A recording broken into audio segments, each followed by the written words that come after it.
Could you say a few words about the falling out on the one hand of the Saudi Arabia and the UAE on the one hand and Qatar on the other?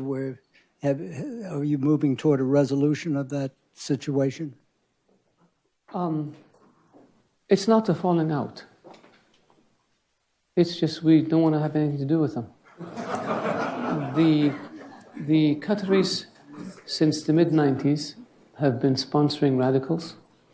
They have been inciting people. They have become a base for the leadership for the Muslim Brotherhood. And the Muslim Brotherhood, you have to keep in mind, is what begot us Takfir and Hijrah, which begot us Al-Qaeda, which begot us Al-Nusra. The Qataris allow their senior religious clerics to go on television and justify suicide bombings. That's not acceptable. The Qataris harbor and shelter terrorists. That's not acceptable. And Nashri, the head of Al-Qaeda in the Arabian Peninsula in 2000, entered Saudi Arabia on a Qatari passport. We captured Al-Qaeda types coming into Saudi Arabia with Qatari passports. The Qataris know this. The Americans know this. The world knows this. The Qataris are funding dissidents in the Emirates and Bahrain and Saudi Arabia and in Kuwait in order to cause problems for those governments and to create instability. Why would you do this? The Qataris pay ransom to terrorist groups, including $500 million to Hezbollah in Iraq, $50 million to Qasem Soleimani, according to text messages between the Qatari ambassador in Iraq and the foreign minister of Iraq, including I don't know how much to Hezbollah in Lebanon. Is that acceptable? If we gave $1 to Hezbollah in Iraq, we'd be sued in a court down the street. And so the Qataris use their media platforms to spread hate. The Qataris send weapons to Al-Qaeda-affiliated militias in Libya. The Qatari Emir was conniving with Gaddafi on how to overthrow Saudi Arabia.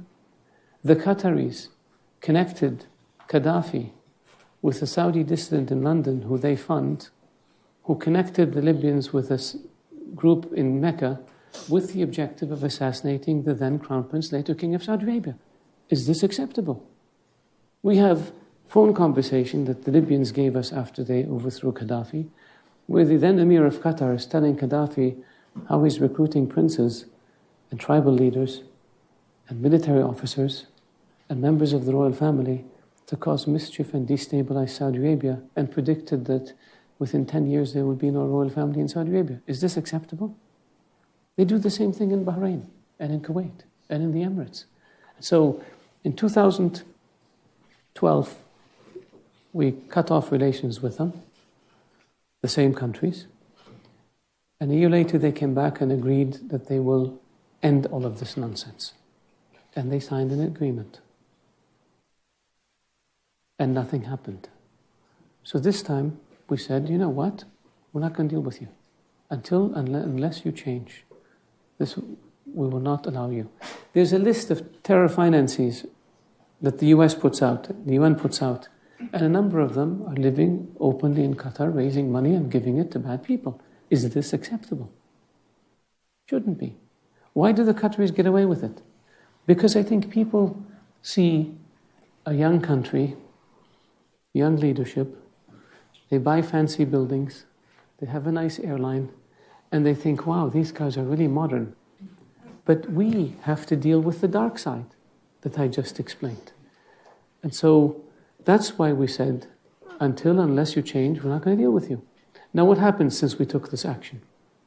They signed an MOU with the US on terror financing that they had refused to sign before. They changed their laws to allow the introduction of evidence provided by a foreign government. They reduced their support for Hamas, which opened the door for reconciliation among the Palestinians. All of these are good things. Now we're waiting for them to continue to implement all the things that they promised to implement. They refuse to engage in a dialogue about implementing these issues, and we refuse to talk to them. And so for us, and we've said this to them, We've taken the steps that we took. No dealing with Qatar. You can't overfly airspace. You can't import things from our market. We will not. The military cooperation is still ongoing because that's a GCC issue, and with the US, so we do that. But the other stuff is all frozen until they change. And I hope they change. And if they don't change, we're patient people. We'll wait for 10, 15, 20 years, 50 years. How long did it take you with Castro in Cuba? We can do the same with Qatar. We'll have no issue. It would be nice of them if they acknowledge that they have a problem, and then they can fix the problem. And the problem with the Qataris is they're still in denial. And we need to move them from denial to introspection so they can fix the problem. We have no hostility towards Qatar. We just vehemently oppose their behavior, which is very dangerous to us and has endangered our citizens and has endangered our security. And that's why we took the steps we took.